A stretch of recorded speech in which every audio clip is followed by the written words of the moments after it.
Breaking news. కాసేపట్లో రాజేంద్ర ప్రసాద్ కుమార్తెకు అంత్యక్రియలకు ఏర్పాట్లు చేస్తున్నారు. నటుడు రాజేంద్ర ప్రసాద్ కుమార్తె గాయత్రి నిన్న హఠాన్మరణం చెందారు. ఆమె కార్డియాక్ అరెస్ట్తో హఠాన్మరణం చెందడంతో ఒక్కసారిగా రాజేంద్ర ప్రసాద్ ఇంట విషాద వాతావరణం నెలకొంది. తెలుగు ఫిలిం ఇండస్ట్రీ అందరూ రాజేంద్ర ప్రసాద్ నివాసానికి వచ్చి ఆయన కుమార్తె మరణానికి నివాళులర్పిస్తున్నారు. రాజేంద్ర ప్రసాద్ కన్నీటి పర్యంతమవుతున్న దృశ్యాలు మనం చూస్తున్నాం.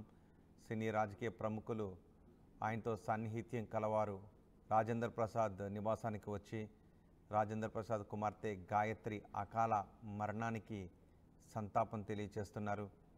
కుమార్తె మరణ వార్త విని రాజేంద్ర ప్రసాద్ వెంటనే కుప్పకూలిపోయారు, కుమిలిపోయారు. ఆయన కుమిలి ఏడుస్తున్నారు. ఆయన ఓదార్చటం నిజానికి ఎవరితరం కావడం లేదు.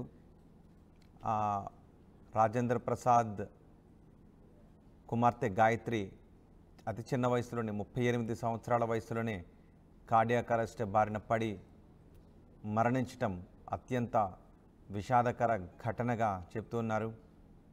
రాజేంద్ర ప్రసాద్తో సన్నిహిత్యం కల వారందరూ ఆయన నివాసానికి వచ్చి రాజేంద్ర ప్రసాద్ని ఓదారుస్తున్నారు. రమాప్రభ కూడా మనకి దృశ్యాల్లో కనిపిస్తున్నారు. సినీ పరిశ్రమ ప్రముఖులంతా రాజేంద్ర ప్రసాద్ నివాసానికి తరలి వచ్చారు. ఎన్నో సినిమాల ద్వారా ఎంతోమంది గుండెల్లో, ఇళ్లలో, మదిలో నవ్వులు పూయించిన రాజేంద్ర ప్రసాద్ కుటుంబంలో ఇలాంటి విషాదకర ఘటన చోటు చేసుకోవటం అందరిని కలిసివేస్తుంది. అల్లు అర్జున్ కూడా రాజేంద్ర ప్రసాద్ నివాసానికి వచ్చి రాజేంద్ర ప్రసాద్ని పరామర్శిస్తున్న దృశ్యాలు చూస్తున్నాం. కుమార్తె మరణ వార్త విన్న వెంటనే రాజేంద్ర ప్రసాద్ గుండె పగిలినంత పనైంది. ఆయన ఆ క్షణం నుంచి కుమార్తె భౌతిక దేహం ముందు విలపిస్తూనే ఉన్నారు. ఆయన ఓదార్చటం నిజానికి ఎవరితరం కావడం లేదు. చిట్టి తల్లి తల్లి అంటూ కుమార్తెతో ఉన్న జ్ఞాపకాలను నెమరవేసుకుంటూ ఆయన కన్నీటి పర్యంతమవుతున్నారు. బోరున ఏడుస్తూనే ఉన్నారు. తన చిట్టి తల్లి తనని వదిలి వెళ్ళిపోయింది అని ఆయన్ను ఓదార్చడానికి వచ్చిన ప్రతి ఒక్కరిని చెబుతూ కన్నీటి పర్యంతమవుతున్నారు. రాజేంద్ర ప్రసాద్ ఆయన కుమార్తె గురించి చెప్పే మాటలు వింటుంటే ఆయన ఓదార్చడానికి వచ్చిన వాళ్ళకు కూడా కన్నీరు ఆగని పరిస్థితులు అక్కడ చోటు చేసుకుంటున్నాయి. ఆయన నటనతో ఎంతోమంది ఇంట నవ్వులు పూయించిన రాజేంద్ర ప్రసాద్ ఇంట్లో ఇలాంటి విషాదం నెలకొనటం చాలా బాధగా ఉంది అంటూ ఆయన పరామర్శించడానికి వచ్చిన వాళ్ళు చెప్తున్నారు. నిన్న రాజేంద్ర ప్రసాద్ కుమార్తె గాయత్రి అకాల మరణం పాలయ్యారు. కార్డియాక్ అరెస్ట్తో ఆమె చనిపోయారు. రాజేంద్ర ప్రసాద్ ఇంట ఇది ఎన్నటికీ తీర్చని విషాదం. కేపీహెచ్పిలోని కైలాసవాసంలో అంత్యక్రియలకు ఏర్పాట్లు చేస్తున్నారు. నిన్న ఛాతీ నొప్పి రావడంతో చికిత్స కోసం ఆసుపత్రికి తరలించారు. ఆసుపత్రిలో చికిత్స పొందుతూ రాజేంద్ర ప్రసాద్ కుమార్తె గాయత్రి మరణించారు, తుది శ్వాస విడిచారు. రాజేంద్ర ప్రసాద్ను సినీ రాజకీయ ప్రముఖులు ఓదార్స్తున్నారు. కూకట్పల్లి హౌసింగ్ బోర్డ్ 7వ ఫేజ్లో రాజేంద్ర ప్రసాద్ నివాసం దగ్గర విషాద ఛాయలు అలముకున్నాయి. హిందూ విలాస్లో గాయత్రి భౌతిక కాయాన్ని సందర్శించవచ్చు. ఒక్కసారి మనం చూడొచ్చు. రాజేంద్ర ప్రసాద్ ఎప్పుడూ నవ్విస్తూ ఉండే రాజేంద్ర ప్రసాద్ కుమార్తె మరణాన్ని తలుచుకుని ఆయన ఏడుస్తూ ఉన్నారు. ఆయన ఎంత కుమిలిపోతున్నారో అర్థం చేసుకోవచ్చు. ఆయన ఓదార్చడానికి వచ్చిన వారు కూడా రాజేంద్ర ప్రసాద్ని అలా చూసి అందరూ కన్నీటి పర్యంతమవుతున్నారు. రాజేంద్ర ప్రసాద్ ఆయన నటన ద్వారా ఎంతోమంది హృదయాల్లో నవ్వులు పూయించారు. ఎంతోమంది బాధలను ఆయన కామెడీ యాక్షన్తో ఉపశమనాన్ని కలిగించేవారు. అలాంటి రాజేంద్ర ప్రసాద్ ఇప్పుడు కుమార్తె మరణంతో కుమిలిపోతూ ఉండటం అందరినీ కలిచివేస్తోంది. హిందూ విలాస్లో గాయత్రి భౌతిక కాయాన్ని సందర్శించడానికి ప్రముఖులు అక్కడికి వస్తూ ఉన్నారు. రాజేంద్ర ప్రసాద్ని ఇలా ఎప్పుడూ చూడలేదు. ఇప్పుడు మీరు ఆ టీవీ స్క్రీన్ పైన లైవ్ విజువల్స్ చూస్తున్నారు. గాయత్రి అంత్యక్రియలకు ఏర్పాట్లు చేస్తున్న దృశ్యాలు అవి. తన చిట్టి తల్లిని ఇలా చితివైపు తనే నడిపించాల్సి వస్తుంది అని కలలో కూడా అనుకోలేదు అంటూ రాజేంద్ర ప్రసాద్ కుమిలి ఏడుస్తున్నారు. ఈ చేతులతో పెంచిన ఆ చిట్టి తల్లిని పాడి మీదకి ఎక్కించి చితివైపు నడిపించాల్సిన పరిస్థితి ఏర్పడింది అంటూ ఆయన కుమిలి కుమిలి ఏడుస్తున్నారు. గాయత్రి అంత్యక్రియలకు ఏర్పాట్లు చేశారు. కూకట్పల్లి హౌసింగ్ బోర్డు దగ్గర కేపీహెచ్బిలోనే హిందూ శ్మశాన వాటికలో గాయత్రి అంత్యక్రియలకు ఏర్పాట్లు చేస్తున్న దృశ్యాలు అవి. మరికొద్దిసేపట్లో ఆమె రాజేంద్ర ప్రసాద్ కళ్ళ ముందు నుంచి ఆ ఉన్న భౌతిక రూపం కూడా మాయమైపోతుంది అని రాజేంద్ర ప్రసాద్ కుమిలి కుమిలి ఏడుస్తున్నారు. గాయత్రి అకాల మరణంతో రాజేంద్ర ప్రసాద్ ఇంట విషాద వాతావరణం నెలకొంది. ఒక సినిమాలో పాటను ఆయన తరచూ గాయత్రికి వినిపిస్తూ ఉండేవారు.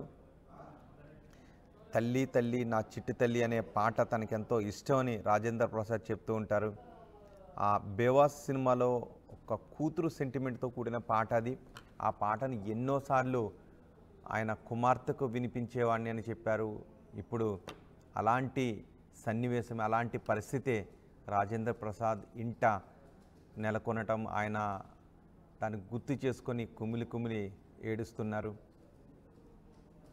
రాజేంద్ర ప్రసాద్కి కుమారుడు, కుమార్తె.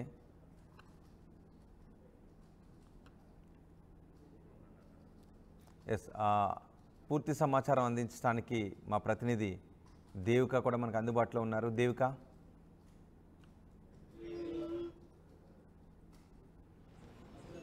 రోహిత్, చూడొచ్చు అసలు ఇక్కడ ఎలాంటి ఛాయలు అల్లుకున్నాయి అనేది. రాజేంద్ర ప్రసాద్ గారి ఇంట కన్నీరు మున్నీరు అయిపోతున్నారు. విషయ ఛాయలు అయితే అల్లుకున్నాయి. మొన్న రాత్రి తన కూతురు గారాల పట్టి ఎంతో అల్లారు ముద్దుగా 10వ ఏటనే తన తల్లి మరణించడంతో మళ్ళీ నా తల్లి నా కడుపున పుట్టింది అంటూ కూడా ఆయన ఎంతగానో అసలు అల్లారు ముద్దుగా చేతుల్లో పెంచిన ఆయన కూతురు ఆయన కళ్ళ ముందే ఈ విధంగా అవ్వడం అసలు ఆయన జీర్ణించుకోలేకపోతున్నారని చెప్పాలి.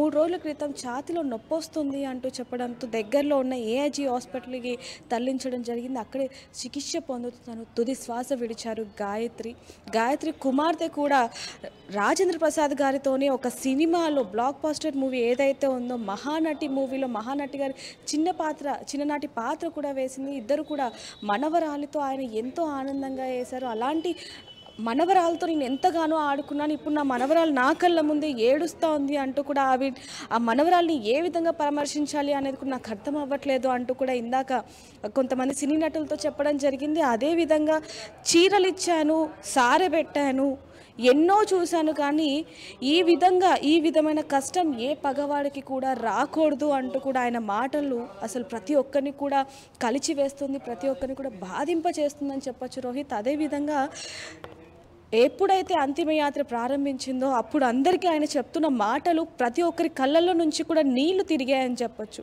మా అమ్మ పోయింది, ఇప్పుడు నా అమ్మ స్థానంలో ఉన్న నా కూతురు పోయింది, దిగబెట్టేసి వస్తాను అంటూ కూడా రమాప్రభ గారితో ఆయన చెప్పిన మాటలు ప్రతి ఒక్కరిని కూడా ఎక్కి ఏడ్చేలా చేశాయని చెప్పచ్చు. ఇప్పుడు కూడా చూడొచ్చు, అది 38 ఏళ్ళ వయసున్న నా కూతురికి ఈ కష్టం వచ్చింది, అసలు ఏ పగవాడికి కూడా ఈ కష్టం రాకూడదు అంటూ కూడా ఆయన చెప్పడం జరుగుతుంది. అదేవిధంగా ప్రేమించి పెళ్లి చేసుకున్నా కూడా ఆవిడ బాగోగులన్నీ కూడా ఈయనే చూసేవారు. ప్రతిరోజు మధ్యాహ్నం తన కూతురికి తన ఇంటి నుంచే, రాజేంద్ర ప్రసాద్ గారి ఇంటి నుంచే భోజనం వెళ్ళేది. కేవలం రాత్రిపూట మాత్రమే వాళ్ళు వండుకునేవారు. మాటలు లేకపోయినా కొద్ది రోజుల తర్వాత ఏదైతే ఒక సినిమాలో తల్లి తల్లి నా చిట్టి తల్లి ఏదైతే ఆ పాట ఉందో ఆ పాట విన్న తర్వాత తనకి మొదటిగా గుర్తుకొచ్చేది తన కూతుర్ని పిలిచి మరి 4 సార్లు నేను ఆ పాటని వినిపించాను అంటూ కూడా ఆయన చెప్పిన మాటలు కానీ, లేకపోతే కూతుర్ని ఇంతగా ప్రేమిస్తారా అంటూ కూడా ప్రతి ఒక్కరికి కూడా ఆశ్చర్యాన్ని కలిగిస్తూ ఇప్పుడు చూడొచ్చు ఆయన అసలు ఏమైంది అనే విషయాలు కూడా అసలు జీర్ణించుకోలేకపోతున్నారు. అసలు సినీ నటులు కానీ, రాజకీయ నటులు కానీ, రాజకీయ వేత్తలు కానీ వీళ్ళందరూ కూడా అసలు ఆయన ఎలా పరామర్శించాలి అంటూ కూడా ఆవేదన వ్యక్తం చేస్తున్నారు. అసలు ఏం మాట్లాడాలి? కూతుర్ని ఆయన అసలు కూతురులా పెంచలేదు, తల్లిలా పెంచారు, తల్లి కంటే ఎక్కువగా చూసుకున్నారు. అలాంటి తల్లి ఇప్పుడు ఈ లోకాన్ని విడిచి వెళ్ళిపోయింది అంటే ఈయనకి అసలు మేము ఏ విధంగా మనోధైర్యాన్ని ఇవ్వాలి అంటూ కూడా సినీ నటులు కూడా ఆలోచిస్తున్న పరిస్థితి అని చెప్పచ్చు. నిన్న కూడా రాజేంద్ర ప్రసాద్ గారిని పరామర్శించడానికి చిరంజీవి గారు, బ్రహ్మానందం గారు, వెంకటేష్ గారు, అల్లు అర్జున్ వీళ్ళందరూ కూడా వచ్చి పరామర్శించడం జరిగింది. ఆయన ఇంకొక మాట అన్నది ఏంటంటే, ఎంతమంది ఉన్నా నా కూతురు లేని లోటు ఎవరు తీర్చలేరు. మా అమ్మ వెళ్ళిపోయింది, ఇప్పుడు మా అమ్మ రూపంలో ఎంతగానో ప్రేమించిన నా కూతురు కూడా వెళ్ళిపోయింది అంటూ కూడా ఆయన ఎంతో బాధలో ఉన్నారని చెప్పొచ్చు. మరోవైపు నుంచి చూస్తుంటే ఆయన కార్లో ఎక్కినప్పుడు అన్న మాటలు ప్రతి ఒక్కరిని కూడా కలిచి వేస్తున్నాయి. నా తల్లి వెళ్ళిపోయింది, నా కూతుర్ని కూడా పంపించేసి వస్తాను అంటూ కూడా తన మనవరాల్ని చూస్తూ అన్న మాటలు ప్రతి ఒక్కరిని కూడా కలిసి వేస్తున్నాయని చెప్పొచ్చు. రోహిత్ చూడొచ్చు, చివరిసారిగా తన కూతుర్ని చూసుకుంటున్నారని చెప్పాలి. ఒకవైపు నుంచి మిగతా కార్యక్రమాలన్నీ కూడా జరుగుతున్నాయి. ఆయన ఎవరైతే ఇప్పుడు రాజేంద్ర ప్రసాద్ గారికి 2 పిల్లలు, కూతురు, కొడుకు కూడా నొప్పి వస్తుంది అని చెప్పి ముందుగానే అన్నకి చెప్పడంతో అన్న ఎవరైతే ఇప్పుడు రాజేంద్ర ప్రసాద్ గారి కొడుకు ఉన్నారో ఆయన దగ్గరలో ఉన్న ఏఐజీ హాస్పిటల్కి తీసుకెళ్ళడం జరిగింది. ఆయన నిన్న మన ఆర్టీవీలో కూడా మాట్లాడడం జరిగింది, ఆర్టీవీతో కూడా. కానీ అప్పుడు కూడా ఆయన కళ్ళల్లో నుంచి అసలు నీళ్లు ఆగటం లేదు. రాజేంద్ర ప్రసాద్ గారికి సంబంధించిన ఇంటి నివాసంలో ఉన్నవాళ్ళు కానీ, లేకపోతే ఇండస్ట్రీకి సంబంధించి ప్రతి ఒక్కరు కూడా ఎప్పుడూ మాకు కూతురు గురించే చెప్పేవాళ్ళు. ఆయన కూతురు బాగోగులో చూసేవారు. అసలు ప్రతి పండగ వచ్చిందంటే చాలు పండగ వాతావరణం నెలకొంటుంది ప్రతి ఇంట్లో. కానీ మాకు మాత్రం నా కూతురు నా ఇంట్లో అడిగి పెట్టినప్పుడంతా కూడా ఆ పండగ వాతావరణం అనేది వస్తూ ఉంటుంది. మరి ఇప్పుడు నేను ఎవరికి సారె పెట్టాలి, ఎవరికి చీర పెట్టాలి అంటూ కూడా ఆయన ఏడుస్తున్న ఆ మాటలు కానీ ప్రతి ఒక్కరిని కూడా కలిసి వేస్తున్నాయని చెప్పాలి. నేను నా కూతురికి అన్నీ ఇచ్చాను, చీర ఇచ్చాను, సారె పెట్టాను, ఇల్లు కూడా. ముఖ్యంగా చెప్పుకోవాల్సింది ఏంటంటే, ఒక తండ్రికి ఇంత పిచ్చా అనేది మనకు అర్థమవుతుంది కూతురు అంటే. ఎందుకంటే 3 కోట్లు పెట్టి ఇల్లు దగ్గరలో నా కూతురు ఎప్పుడు నాకు అందుబాటులో ఉండాలి అని చెప్పి ఒక ఇల్లు 3 కోట్ల ఇల్లు కొనిచ్చి, అదేవిధంగా రోజు మధ్యాహ్నం భోజనం పంపించి, ఆయనకి కొంచెం మనసు బాగోకపోయినా ఏది బాగోకపోయినా తన కూతురుతోనే మాట్లాడతారు అంటూ కూడా నిన్న ఆయన సన్నిహితులు కూడా చెప్పడం జరిగింది. ప్రతి వ్యక్తులతో కూడా కూతుర్ని వాళ్ళ ఆయన దగ్గరికి వచ్చినప్పుడు ముఖ్యంగా మీకు ఎంతమంది పిల్లలు, కూతురు ఉందా అని అడిగి మీ కూతుర్ని బాగా చూసుకోండి అంటూ కూడా కూతురు మీద ఉన్న ప్రేమ ఎంత ఉంది అనేది కూడా ఇప్పుడు మనకి క్లియర్గా అయితే తెలుస్తుంది. రోహిత్ ఇప్పుడు చూడొచ్చు, చివరిసారిగా అయితే అంత్యక్రియలన్నీ కూడా జరిగిపోతున్నాయి. రాజేంద్ర ప్రసాద్ గారు దూరంగా ఉండి అటువైపు చూడొచ్చు. అసలు ఆయన కళ్ళల్లో ఆ బాధని చెప్పలేని పరిస్థితి అని చెప్పచ్చు. మరోవైపు అంత్యక్రమాలు అన్నీ కూడా మొదలైపోతున్నాయి.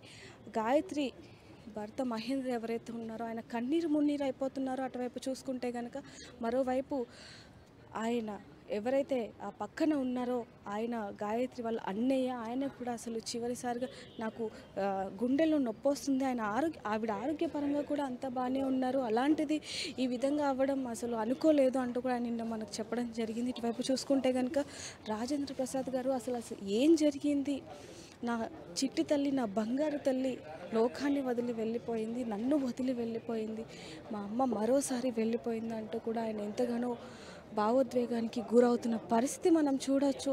ఆయన ఇప్పుడు కూడా అంటున్న మాటలు ఒకటే, రోహిత్, నా కూతురిని నేను వదిలేసి వస్తాను, నా కూతురిని అన్నీ ఇచ్చాను, అసలు నేనేం సంపాదించాను అంటే డబ్బు మర్యాద కాదు, కూతురు నాకు ముఖ్యమనే మాటలు మనకి కనిపిస్తూ ఉన్నాయి.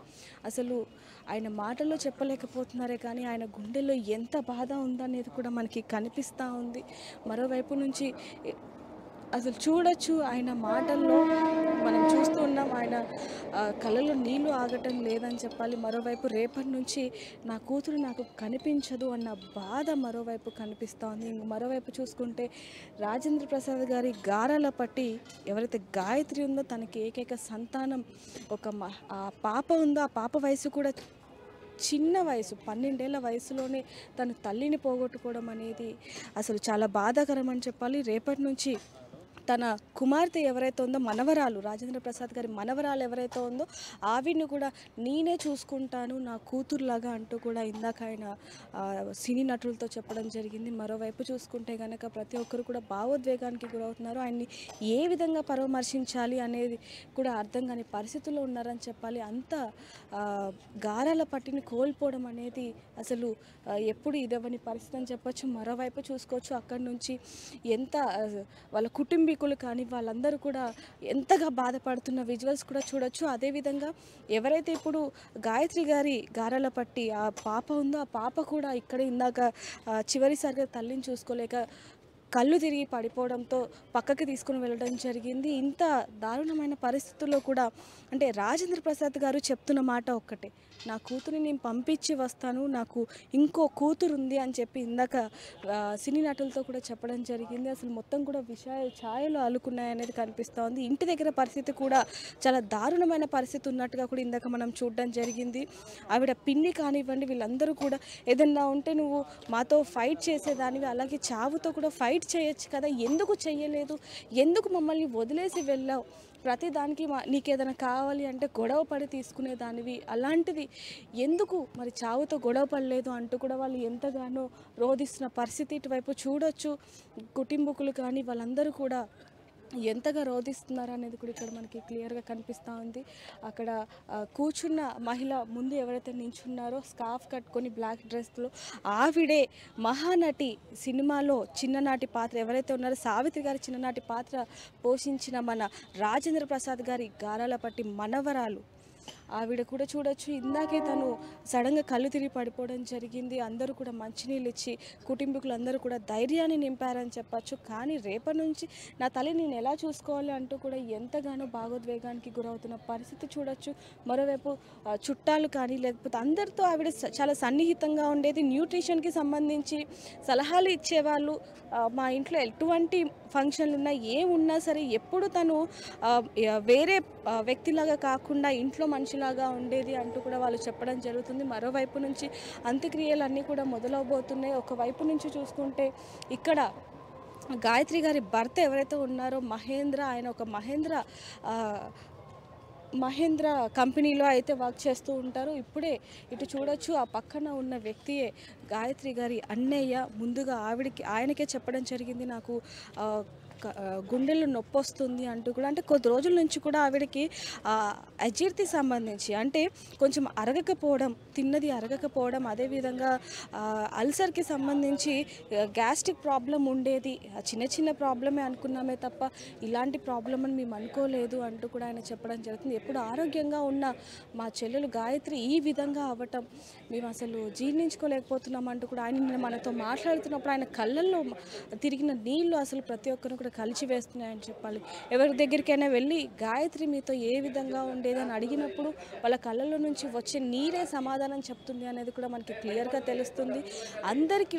అందరినీ మించి రాజేంద్ర ప్రసాద్ గారికి తీరని లోటు అనేది కూడా మనకి తెలుస్తూ ఉంది. ఒకవైపు నుంచి చిన్నేటే తల్లిని కోల్పోవడంతో ఆ తల్లి నాకు మళ్ళీ నా కడుపున పుట్టింది అంటూ కూడా చిన్నప్పటి నుంచే కాళ్ళని చేతుల్లో పెట్టుకొని పెంచి ఆవిడికి సంబంధించిన ప్రతి ఒక్క పుట్టినరోజుని కానీ లేకపోతే పండుగల్ని కానీ ఇంట్లో ఘనంగా చేసేవాళ్ళు. అలాంటిది ప్రేమించి పెళ్లి చేసుకున్నా కూడా అంటే ఆయన చెప్పేది కూడా ఒకటే, నీకు సంబంధించి అన్నిటినీ కూడా నేను చాలా ఘనంగా చేశాను, నువ్వు ప్రేమించి పెళ్లి చేసుకుని వెళ్ళిపోయావు అన్న కోపం తప్ప ఏమీ లేదు అని కూడా ఆయన ఒక సందర్భంగా చెప్పడం జరిగింది. ఏదైతే ఇప్పుడు ఆ పాట ఉందో సినిమాలో, ఆ పాట ఇప్పుడు ఈయనకి అంకితం చేయొచ్చు అని చెప్పాలి. ఎందుకంటే ఆ సినిమాలో కూడా కూతుర్ని కోల్పోయిన బాధ ఆ పాటలో రాజేంద్ర ప్రసాద్ గారి కళ్ళల్లో కనిపించింది.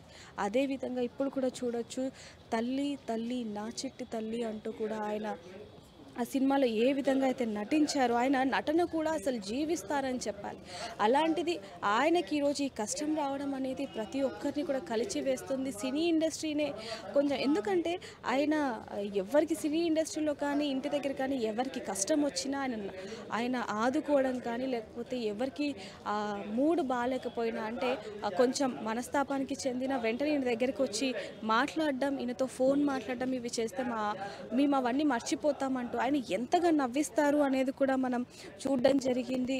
సినీ ఇండస్ట్రీకి సంబంధించి ఎవరైనా సలహాలు అడిగినా ఆయన ఇస్తారు. అసలు సినీ ఇండస్ట్రీకే పెద్ద దిక్కుగా ఉన్న రాజేంద్ర ప్రసాద్ గారి ఇంత తీవ్ర విషాదం అనేది ఇండస్ట్రీని కూడా కలిచి వేస్తుందని చెప్పాలి. ప్రతి ఒక్కరూ కూడా నిన్న బ్రహ్మానందం గారు కానీ చిరంజీవి కానీ వీళ్ళందరూ కూడా వచ్చి ఆయనకి మనోధైర్యాన్ని ఇచ్చినప్పటికీ కూడా వాళ్ళన్న మాటలు కూడా ఒక్కటే. ఏదైనప్పటికీ అసలు ఏం చెప్పాలి అనేది అర్థం అవ్వట్లేదు. మాతో 10 మాటలు మాట్లాడితే అందులో కొన్ని మాటలు మాటలు కూతురికి సంబంధించినవే ఉంటాయి అంటూ కూడా వాళ్ళు చెప్పడం జరుగుతుంది. ఇది మాత్రం తీవ్ర విషాదం అనే చెప్పాలి. మరోవైపు నుంచి ఇప్పుడు చూడొచ్చు కార్యక్రమాలు కూడా అన్నీ మొదలైపోయాయి. మరోవైపు అటువైపు నుంచి చూసుకుంటే అసలు ఆయన కళ్ళార్పకుండా ఇక్కడ జరుగుతున్న కార్యక్రమాన్ని చూస్తున్న విజువల్స్ కూడా మనకు కనిపిస్తూ ఉన్నాయి. అటు చూడొచ్చు చివరిసారిగా ఆయన తన కూతురిది కార్యక్రమం ఏదైతే జరుగుతుందో దాన్ని చూస్తూ ఉన్నారని చెప్పచ్చు. మరోవైపు నుంచి అసలు మాటల్లో చెప్పలేము ఆయన ఎంత బాధపడుతున్నారో ఏంటనే విషయాలు కూడా మనం అసలు చర్చించలేమనే చెప్పాలి. మరోవైపు నుంచి చూసుకుంటే కూతురు విషయం ఎవరైతే కూతురు ఉందో మనవరాలు విషయం కూడా ఆయన చూసుకుంటారు అనేది కూడా ఇందాక కొంతమంది వాళ్ళతో చెప్పడం జరిగింది. ఒకవైపు నుంచి అల్లుడు మహేంద్ర కానీ లేకపోతే ఇటు చూడొచ్చు ఆయన కళ్ళలో నీళ్లు తిరుగుతున్న పరిస్థితి మనం కనిపిస్తూ ఉంది. ఆయన ఎంత భావోద్వేగానికి గురవుతున్నారు అనేది. నా కూతురు వెళ్ళిపోయింది అంటూ కూడా పక్కన ఎవరైతే కూర్చున్నారో వాళ్ళతో చెప్తున్న పరిస్థితి మనం చూడొచ్చు. నా కూతురు వెళ్ళిపోయింది అంటూ కూడా ఆయన ఎంతో భావోద్వేగానికి గురవుతున్న పరిస్థితి మనం చూస్తున్నాం. అసలు ఏమీ చెప్పలేని పరిస్థితి. అంతా అల్లారుముద్దుగా పెంచుకున్న నా కూతురు నా కళ్ళ ముందే ఈ విధంగా 38 ఏళ్ల వయసులోనే తనని ఇలా మృత్యువు వెంటాడిందా, ఎప్పుడు అల్లారుముద్దుగా మాతో ఆరోగ్యంగా ఉండే నా కూతురు ఇలా ఇదైపోవడం అనేది నేను చెప్పలేకపోతున్నాను అంటూ కూడా ఏదైతే కార్యం ఇప్పుడు జరుగుతుందో దాన్నే చూస్తూ కిందకి తల ఉంచుకొని ఆ జ్ఞాపకాలన్నింటినీ కూడా ఆయన నెమరు వేసుకొని బాధపడుతున్న విజువల్స్ని మనం చూస్తున్నాం. రోహిత్ అసలు ఇందాక కూడా ఆయన చెప్పడం జరిగింది, ఏ తండ్రికి ఏ పగవాడికి ఇలాంటి కష్టం రాకూడదు, ఎంతో అల్లారు ముద్దుగా పెంచుకున్న తన కూతుర్ని తన కళ్ళార ముందే లేకపోవడం, ఇంకా తిరిగి నాన్ని లోకాలకి పంపించడం అనేది చాలా బాధాకరం అంటూ కూడా ఆయన ఎంతగానో బాధపడి దిష్టి తీసి ఆ డబ్బులని అందులో పడేసిన పరిస్థితి మనం చూస్తున్నాం. అసలు మాటల్లో చెప్పలేని పరిస్థితి అని చెప్పచ్చు. ఆయన ఇందాక కూడా సడన్గా ఆ కూతుర్ని చూస్తూనే ఒక 2 నిమిషాల వరకు ఉండిపోయారు. నన్ను వదిలేసి వెళ్ళిపోయింది అంటూ కూడా ఎంతగానో భావోద్వేగానికి గురయ్యారు. ఇప్పుడు చూస్తున్నాం అంతా అయిపోయింది. ఇక్కడ నుంచి ఇంటికి వెళ్ళి మిగతా కార్యక్రమాలు చేస్తారు. సాయంత్రం వచ్చి ఇక్కడ ఏవైతే ఈ కార్యక్రమానికి సంబంధించిన కొన్ని పద్ధతులు ఉన్నాయో వాటిని కూడా ప్రారంభించబోతున్నారు. ప్రతి ఒక్కరిని కూడా కంటతడి తెప్పిస్తుందని చెప్పచ్చు రోహిత్. మరోవైపు నుంచి మనవరాలి బాధ్యత కూడా నేనే తీసుకుంటాను అంటూ కూడా ఆయన చెప్పడం జరుగుతుంది. మహేంద్ర ఎవరైతే ఉన్నారో అల్లుడు, ఆయనకు కూడా మనోధైర్యాన్ని ఇవ్వాలి అంటూ కూడా ఆయన చెప్పడం జరుగుతుంది. నాకు ఇంకో కూతురు వచ్చింది అనే ఆనందపడాలా, లేకపోతే నా కూతురు అల్లారు ముద్దుగా పెంచుకున్న నా బంగారు తల్లి, నా చిట్టి తల్లి ఈ లోకాన్ని విడిచిపోయింది అంటూ నేను బాధపడాలా, రేపటి నుంచి నా కూతురు నాకు కనిపించదు, ఫోన్ చెయ్యదు, నాకు ఇది కావాలి నాన్న అని అడగదు అంటూ నేను బాధపడాలా అంటూ కూడా ఆయన ఎంతగానో లోపల కుమిలిపోతున్నారు అనేది మనం చెప్పచ్చు రోహిత్. ఎందుకంటే ఈ వయసులో ఆయన పడుతున్న కష్టం ఏ పగవాడికి రావద్దు అంటూ కూడా ఎంతగానో ఆయన కోరుకుంటున్నారు అనేది కూడా మనకి క్లియర్గా తెలుస్తుంది. ఇదంతా పూర్తయ్యేంత వరకు కూడా ఆయన ఇక్కడే ఉండి వెళ్తాను అంటూ కూడా ఇందాక చెప్పడం జరిగింది. మరోవైపు నుంచి చూసుకుంటే కుటుంబం మొత్తం కూడా ఎంతగానో రోధిస్తున్న పరిస్థితి కనిపిస్తుంది. వాళ్ళకి వెళ్ళి గాయత్రి అని అడగంగానే కళ్ళ నుంచి నీళ్లు వస్తున్నాయి అంటే ఎంత సన్నిహితంగా ఉండేది రాజేంద్ర ప్రసాద్ గారికి, ఎంత గారాల పట్టి అనేది కూడా ఇక్కడ మనకి తెలుస్తున్న విజువల్. దాని గురించి ఇక్కడ ఫ్యామిలీ ఎవరైతే రాజేంద్ర ప్రసాద్ గారికి సన్నిహితులు ఉన్నారో ఆయన మనతో ఉన్నారో, ఒకసారి ఆయనతో మాట్లాడి అసలు ఎక్కడ జరగబోతున్నాయి ఏంటనే విషయం తెలుసుకునే ప్రయత్నం చేద్దాం. సార్ నమస్తే అండి. ఇప్పుడు అంత్యక్రియలు ఎక్కడ జరుగుతుంది?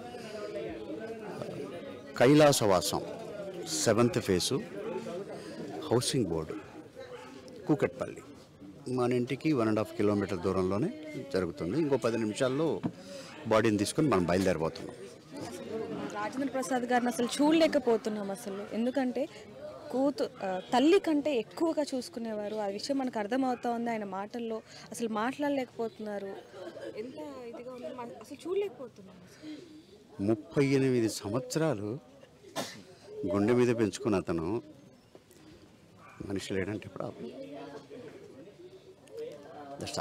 ఇప్పుడు మన చుట్టూ తిరుగుతూ మనతో భోజనం చేస్తూ మన కళ్ళెదురుగున్న పాప రేపటి నుంచి లేదు అంటే ఇబ్బందే. తట్టుకొని నిలబడగలగడం అనేది కూడా చాలా గొప్ప విషయం. ఎంతో స్టబన్ ఉంటే తప్ప తట్టుకొని నిలబడలేం. చిన్నపిల్లో లేకపోతే ఏదన్నా డిసీజో ఏదన్నా అయితే అరే తప్పదనుకుంటాం. హెల్దీగా ఉన్న పిల్ల, ఆరోగ్యంగా ఉన్న పిల్ల ఒక్కసారిగా రేపటి నుంచి కనిపించదు అంటే బ్లాంకే, మైండ్ బ్లాంకే. మనం ఏం చేయలేం. అది కూడా పోనీ మనం ఏదైనా చేసి వెనక్కి తెచ్చుకుందామంటే ఛాన్స్ లేదు.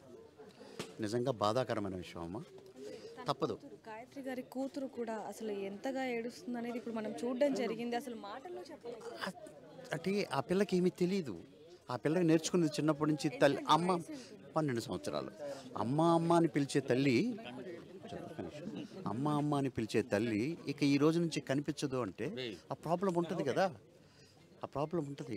తనకు తల్లి తప్ప వేరే లోకం తెలియదు, ఇంకా ప్రపంచం తెలియదు. చదువుకుంటున్న పిల్ల అదమ్మా. థ్యాంక్ యూ తల్లి.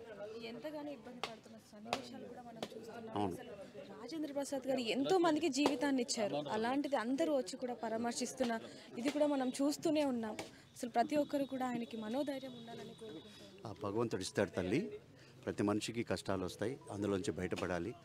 ముఖ్యంగా మనకిచ్చేది దేవుడు. దేవుడు మనోస్థైర్యాన్ని ఇస్తాడు. తప్పకుండా ఆయన ముందు మళ్ళీ తన జీవితాన్ని ప్రారంభిస్తాడు. థ్యాంక్ యూ తల్లి.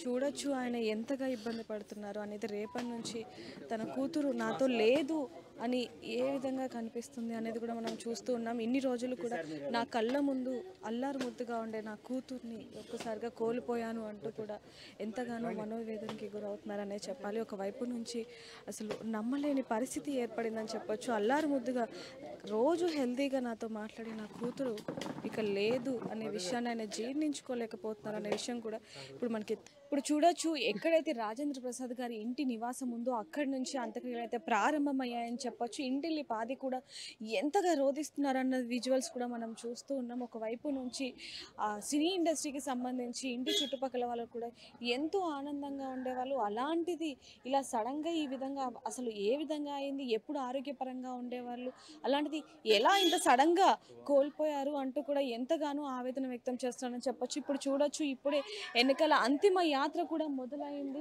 అంతిమ యాత్రలోకి ఇప్పుడే రాజేంద్ర ప్రసాద్ గారి గారాల పట్టి బంగారు తల్లి కూతుర్ని ఇప్పుడే గాయత్రి గారిని అయితే అంతిమ యాత్రలో పడుకోబెట్టడం జరిగింది. ఇప్పుడు చూస్తున్నాం చాలామంది. రమప్రభ గారు కూడా ఇక్కడికి రావడం జరిగింది. ఎంతోమంది. ఇప్పుడు రాజేంద్ర ప్రసాద్ గారు కూడా ఆ శ్మశాన వాటిక ఇక్కడ దగ్గరలో ఏదైతే ఉందో కైలాసవాసి అనేది అక్కడికి తరలించడం జరుగుతుంది. అక్కడ మిగతా కార్యక్రమాలన్నీ కూడా జరగబోతున్నాయి. ఇప్పుడు చూస్తూ ఉన్నాం రాజేంద్ర ప్రసాద్ గారు కూడా మొదలవుతున్నారు. విజువల్స్ కూడా చూస్తున్నాం. నా కూతుర్ని కోల్పోయాను, ఇంకా నాకు ఇంకేది వద్దు, ఏది సంపాదించలేదు, అంతా అయిపోయిందంటూ కూడా ఆయన మాట్లాడడం జరిగింది. రమాప్రభ గారు కూడా ఒకసారి మనతో ఉన్నారు. ఒకసారి ఆవిడతో ఒకసారి మాట్లాడే ప్రయత్నం చేద్దాం. ఎందుకంటే ఎంతగానో సన్నిహితులు అని చెప్పాలి. మేడం, రాజేంద్ర ప్రసాద్ గారు మీకు బాగా పరిచయస్తులు. అలాంటి వారు ఈరోజు ఈ విధంగా అసలు మాట్లాడలేకపోతున్నామని చెప్పొచ్చు. ఎందుకు అంటే ఎంతగానో రాజేంద్ర ప్రసాద్ గారు ఎంత మందికి అసలు మాట్లాడాలంటే కూడా ఎంతగానో ఆలోచిస్తున్న పరిస్థితి చూడొచ్చు. ఇప్పుడు ఇంట్లో చూడొచ్చు, ఆవిడ లోపలికి వెళ్ళిపోవడం జరిగింది. నా కూతురు, నా గాయత్రిని నాకు కావాలి, నన్ను తీసుకొని రండి, నా కూతురు నాకు కావాలి అంటూ కూడా ఇంటిల్లి పాది కూడా ఏడుస్తున్న పరిస్థితి మనకు కనిపిస్తుందని చెప్పాలి. మరోవైపు నుంచి కూడా చూసుకుంటే ఎక్కడికక్కడ ప్రతి ఒక్కరు కూడా కన్నీరు మున్నీరు అవుతున్నారు. రాజేంద్ర ప్రసాద్ గారు ప్రతి ఇంట్లో ఒక వ్యక్తిగా ఉండేవారు. ఇక్కడ ఎవరికి ఏ కష్టం వచ్చినా సరే ఆయన చూసుకునే వాళ్ళు. అలాంటిది ఆయనకి ఇంత పెద్ద కష్టం ఏ విధంగా వచ్చిందంటూ కూడా ప్రతి ఒక్కరు కూడా ఆవేదన వ్యక్తం చేస్తున్నారు. ఇటు చూడొచ్చు, చుట్టుపక్కల వాళ్ళు కానివ్వండి, లేకపోతే ఇండస్ట్రీకి సంబంధించి ప్రతి ఒక్కరు కూడా ఇక్కడికి వచ్చి ఆయన్ని పరామర్శించడం జరిగింది. ఇంటిల్లి పాది కూడా విషాయ ఛాయలు అయితే అల్లుకున్నాయని చెప్పాలి. ఒకవైపు చూడొచ్చు, ఆవిడ నా కూతురు గాయత్రి నాకు కావాలి అంటూ కూడా ఎంతగా రోధిస్తున్నారు అనేది. ఆ గాయత్రి గారి చిన్న కూతురు ఎవరైతే ఇప్పుడు కూతురు ఉందో, ఏకైక కూతురు, ఆ పాప కూడా అసలు 12 ఏళ్ల వయసులోనే తల్లిని పోగొట్టుకోవడం అనేది ఎంత బాధాకరమైన విషయం అనేది కూడా ఇప్పుడు మనకి తెలుస్తూ ఉందని చెప్పాలి. అంతిమ యాత్ర అనేది మొదలైంది. మరి కాసేపట్లో మిగతా కార్యక్రమాలన్నీ కూడా జరగబోతున్నాయి. ఇప్పుడు మాత్రం ఇక్కడ ఇంటిల్లి పాది కూడా ఎంతగానో విషాయ ఛాయలు అల్లుకొని ప్రతి ఒక్కరు కూడా రోధిస్తున్న పరిస్థితి ఇప్పుడు మనం చూస్తూనే ఉన్నాం.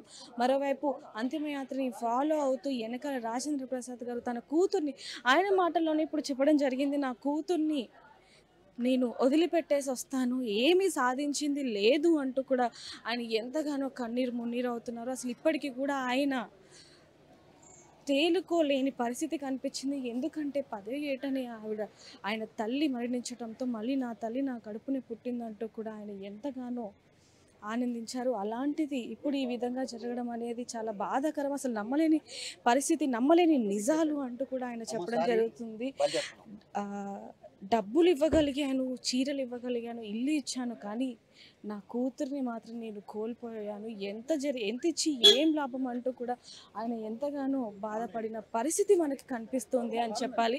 ఇప్పుడు మరిన్ని చూడొచ్చు, చాలామంది కూడా వెనకాల వెళ్తున్న విజువల్స్ని కూడా చూస్తున్నాం. మరోవైపు సినీ నటులు కానీ అందరూ కూడా చివరిసారిగా చూడటానికి ఎక్కడైతే ఇప్పుడు మిగతా కార్యక్రమాలు జరగబోతున్నాయి అక్కడికి ప్రతి ఒక్కరు కూడా వెళ్తున్నారనే చూసుకోవచ్చు. ఒకవైపు ఎవరి నోట్ల నుంచి మాటలు కూడా రావట్లేదు. ఎందుకంటే రాజేంద్ర ప్రసాద్ గారు ఎప్పుడు అందరినీ నవ్విస్తూ ఉండేవాళ్ళు. అలాంటిది ఆయనకి ఇంత కష్టం వచ్చింది అంటూ కూడా అసలు పరామర్శించడానికి కూడా ఆయనకు అసలు ఏమని నమ్మకం ఇవ్వాలి, ఏమని ధైర్యం చెప్పాలి అంటూ కూడా ప్రతి ఒక్కరు కూడా ఆలోచిస్తున్న పరిస్థితి అని చెప్పొచ్చు. ఎందుకంటే ఈ కష్టం ఆయన మాటల్లో చెప్పడం జరిగింది, ఈ కష్టం ఏ పగోడికి కూడా రాకూడదు అనేది. ఎందుకంటే ఆయన కళ్ళ ముందు ఆయన కూతురు తల్లి కంటే ఎక్కువగా చూసుకున్న తన కూతురు తుది శ్వాస విడిచడం అనేది అసలు ఏ పగోడికి కూడా రావద్దు అంటూ కూడా ఆయన నోట్ల నుంచి చెప్పడం జరిగింది. అదేవిధంగా అసలు ఎంత ఇచ్చి ఏం లాభం, నా కూతుర్ని వదిలిపెట్టేసి వస్తాను అంటూ కూడా చివరి మాటగా ఆయన కార్యకుతూ కూడా మాట్లాడడం జరిగింది. ఏదైనప్పటికీ అసలు ఆయన కూతుర్ని మాత్రం తిరిగి తీసుకొచ్చే ప్రసక్తి లేదని చెప్పాలి. ఎవరు కూడా ఆ బాధని తీర్చలేరని చెప్పాలి. మరిన్ని వివరాల కోసం చూస్తూనే ఉండండి RTV. కెమెరామ్యాన్ గణేష్తో రిపోర్టర్ దేవిక, హైదరాబాద్.